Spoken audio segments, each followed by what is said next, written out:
Gaming.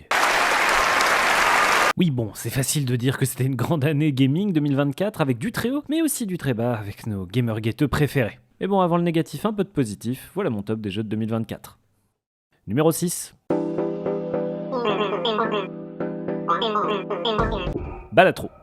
Comment expliquer aux fans de Black Myth Wukong ou de Stellar Blade, la crème de la crème du gaming en somme, que oui, ce jeu de poker en solitaire mérite d'être nommé dans la catégorie Game of the Years des Game Awards et pas eux? Bon bah c'est compliqué, mais il suffit de les laisser seuls 2 heures avec le jeu et vous les verrez revenir pour admettre que oui, Balatro est un des plus gros bangers de l'année. Déjà en termes de pure présentation, le jeu arrive à rendre sa boucle de gameplay agréable, voire relaxante, entre la musique en continu ultra envoûtante, le bruit de l'argent qui s'accumule à chaque fin de round et le score qui devient en feu quand on dépasse la limite demandée avec ce petit bruit. Il y a franchement pas grand chose de plus satisfaisant cette année. Ensuite en termes de mécanique, c'est un jeu qui prend un peu de temps à être compris et encore plus à être totalement maîtrisé. Pour finir, le jeu existe sur plein de plateformes, c'est jouable à la manette, à la souris, au tactile, mais j'avoue que de toutes les versions, celle que je préfère, c'est la version mobile. Le fait de glisser pour vendre, acheter, utiliser des cartes, ça active un truc dans mon cerveau que juste cliquer sur la carte ne procure pas.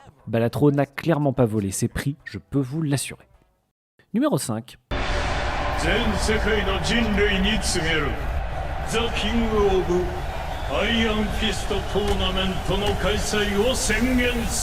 Tekken 8. Si l'année 2023 c'était l'année de Street Fighter 6, eh bien en 2024 le jeu de combat qui a rythmé mon année c'était clairement Tekken 8. J'ai eu plusieurs phases dans ma vie. Pendant la période Street 4 TAC 2, j'étais assez méprisant avec Tekken, le considérant comme un jeu de gogol. Puis pendant Tekken 7, j'ai découvert le jeu et sa profondeur grâce à un streamer qui était en fait une énorme merde humaine qui mérite la prison, pas un grand pianiste doublé d'un bon joueur de Tekken. Bon si vous savez, les red flags étaient là en vrai depuis le début. Tout ça pour dire que Tekken 8 était celui sur lequel j'ai décidé de me lancer dans la série. Et j'ai bien fait parce que c'est en même temps le plus accessible et où le gameplay est le plus agressif, ce qui fait que la barrière d'entrée pour s'amuser est ultra basse. En plus de ça, on a un mode histoire un peu rigolo, un online solide et un mode entraînement plus que complet. Je vais pas rentrer en détail dans le gameplay, mais j'aime vraiment beaucoup les possibilités que les nouvelles mécaniques de Hit apportent sans paraître trop unidimensionnelles. Ce que certains reprochent au Drive Rush de Street. Bon, si vous voulez des chialeuses, les joueurs de Tekken, c'est pas mieux. Et l'addition de Clive en premier perso guest du jeu est vraiment super réussie. Le perso est ultra fun et fidèle à son jeu de base. Et moi qui ai adoré FF16, c'est un pur plaisir. Bref, Tekken 8, c'est le jeu de combat de l'année. Ah oui, et aussi la musique est incroyable. Numéro 4. This place of fear and fury. Do you hear it? Hellblade 2. On nous l'a forcé dans le gosier à toutes les conférences Xbox pour qu'il soit oublié 2 semaines après sa sortie. Hellblade 2 nous montre ce qui, pour moi, sont les limites du Day One Game Pass, même si Indiana Jones est en train de prouver le contraire ou d'être l'exception qui confirme la règle. Bref, là où Hellblade premier du nom était un jeu indé ultra impressionnant de la part d'un studio qui avait réussi à se faire haïr par beaucoup de joueurs avec leur DMC Devil May Cry. Mais là, on n'est pas du tout sur le même genre de prod. On est sur une production AAA avec tout l'argent d'Xbox, puisque Ninja Theory, le studio derrière le jeu, a été racheté par le géant américain. Forcément, certains s'attendaient peut-être à une grande aventure épique dans un monde viking à la God of War. Mais en fait, c'est la suite directe de la quête de Senua dans le premier jeu qui reste avant tout une aventure intérieure. De nouveaux thèmes sont abordés, que ce soit la parentalité, la fatalité, et ça passe par les géants que Senua doit abattre et surtout comprendre au fil de l'aventure. Alors, graphiquement, c'est splendide. Évidemment, c'est pas le truc qui pète à la gueule immédiatement, vu que ça reproduit les paysages islandais, mais le jeu se permet quelques moments de pure fantaisie, à l'image du passage en enfer dans le premier jeu. Les combats sont plus lourds que dans le premier et uniquement en 1v1, mais la mise en scène des batailles où l'on passe d'un ennemi à l'autre est ultra prenante et immersive. Les énigmes sont bien mieux gérées et moins envahissantes que dans le premier jeu, alors forcément l'effet waouh de l'audio binaural est moins présent vu que c'est la même chose que dans le 1, mais aux voix de Senua s'ajoute celle menaçante de son père, et ça fait son petit effet. Et adios les personnages en live action mal incrustés. Hellblade 2 montre vraiment ce que le studio a dans le ventre et j'espère les voir travailler sur une nouvelle licence avec le budget et la maîtrise de Hellblade 2. Ça pourrait créer un chef-d'œuvre. Mais si Hellblade est là, vous vous en doutez, ça reste un excellent jeu. Numéro 3.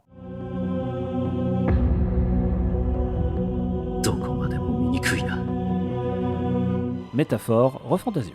Alors celui-là, dire qu'il était attendu, c'est un euphémisme. La soi-disant révolution de la fantasy, en chantier depuis 2017 par les créateurs de Persona 3, 4 et 5, tout dans ce projet donnait ultra envie. Et à l'arrivée, bon, la révolution, calme-toi Coco, mais ça reste un putain de bon jeu. On retrouve les qualités et les défauts des Persona, c'est ça qui est un peu drôle. L'histoire globale manque de profondeur et la fin du jeu s'étale un peu pour rien, mais en termes d'immersion, d'écriture de personnages et de world building, je trouve que c'est vraiment hyper quali. Je pense que le groupe de héros est tout aussi attachant que les groupes des autres Persona, voire plus par moment. Et ça vient du fait que l'écriture est moins caricaturale. On trouve des persos féminins un peu plus complexes et plus finement écrits, et au global ça sonne mieux en fait. Mais le truc qui fait la diff pour moi, c'est que là où Persona c'est la routine quotidienne d'un ado, ici on vit une véritable aventure au travers de tout le pays et on rencontre des gens de tous horizons. Ça crée un vrai sentiment d'immersion. Ensuite, le gameplay marche franchement bien et réussit à se détacher suffisamment de Persona ou SMT pour être rafraîchissant. Et les combats en temps réel ajoutent un peu de dynamisme à l'ensemble.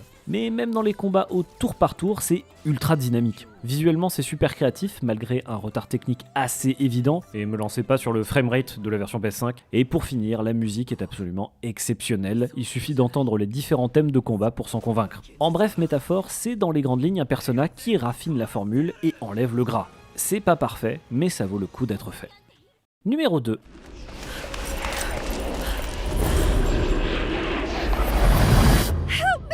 Kunitsugami, Path of the Goddess. Alors celui-là c'est l'Underdog, un jeu dont vous n'avez probablement pas entendu parler ou que vous avez oublié dès son annonce. Et pourtant on est sur une production Capcom et ces derniers temps ils ont pas beaucoup loupé. D'ailleurs faut que je rattrape Dragon's Dogma 2 moi. Mais les ventes de Kunitsugami ont été insuffisantes pour Capcom. La faute, à mon humble avis, à un manque de marketing et de buzz autour du jeu. Et c'est peut-être aussi la faute à l'absence d'une version physique ou à la dispo Day One dans le Game Pass. C'est difficile à dire. Mais c'est clairement pas mérité parce que c'est un des jeux les plus originaux auxquels j'ai joué cette année. On a un mix entre stratégie en temps réel et beat'em all qui fonctionne franchement bien, avec une superbe DA et une BO à tomber par terre. Plus on avance et plus le jeu gagne en profondeur mais aussi en difficulté. J'ai rarement ressenti autant d'urgence que lorsqu'une attaque tourne au vinaigre. Alors oui, il n'y a pas vraiment d'histoire, il y a une espèce de ligne qui nous guide du début à la fin, et cette ligne, c'est la prêtresse Yoshiro. Et si avec tout ce qui lui arrive, vous n'avez pas la moindre empathie pour cette pauvre Yoshiro, vous êtes un monstre, c'est tout ce que j'ai à vous dire. La seule chose que je pourrais reprocher, c'est une fin boss rush un peu accessoire qui a rendu les dernières heures de jeu assez désagréables. Même si la première fois qu'on affronte les boss, ils sont vachement cool, que ce soit en termes de gameplay et aussi visuellement. Sauf la saloperie de 1000 pattes dans le noir là, tous mes homies le détestent le 1000 pattes dans le noir. Numéro 1.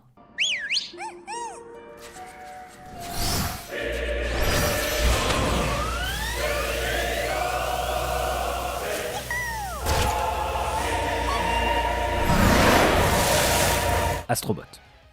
Et non, le titre de jeu de l'année n'a pas été volé à Black Myth Wukong ou Stellar Blade. Astrobot l'a largement mérité. C'est fou qu'un personnage et un studio créé uniquement pour des jeux démo techniques PlayStation arrivent à nous pondre un des platformers 3D les plus fun depuis un sacré bout de temps, hors licence Nintendo. Et encore, ça commence à dater Mario Odyssey. Alors oui, il y a des indés qui tiennent la baraque, mais rien dans la sphère du AAA. Et ça fait franchement du bien de voir ça. Et de voir un gros éditeur comme PlayStation mettre en avant ce genre de jeu. Et mettre en avant, ils l'ont mis en avant, si vous êtes allé à la Paris Games Week, vous savez. De nos jours où seuls les jeux d'action à tendance Souls-like semblent exciter les foules, voir Astrobot rafler le jeu de l'année, c'est peut-être le juste retour des choses en vrai. Alors certains vont trouver le côté hommage aux jeux vidéo un peu forcé, mais vu qu'on retrouve des licences de tout horizon, vous avez vu ce que j'ai fait là ? Ça fait juste plaisir de pointer du doigt son écran à chaque rêve qu'on a. Graphiquement c'est super, la musique est trop bien, chaque niveau a sa mécanique spécifique et elles sont fun et hyper satisfaisantes à utiliser. Bref, j'ai pas plus à dire, ça donne une vraie raison d'acheter une PS5, même si Demon's Souls en 2020 en était déjà une. Ah mais attendez, il y a un bot Demon's Souls dans Astro, donc banger en fait. Bon évidemment pour parler de ma déception de l'année, si on peut appeler ça une déception, le truc qui m'a le plus saoulé c'est le retour en force des gamers guetteux juteux et des débats stériles autour du contenu woke.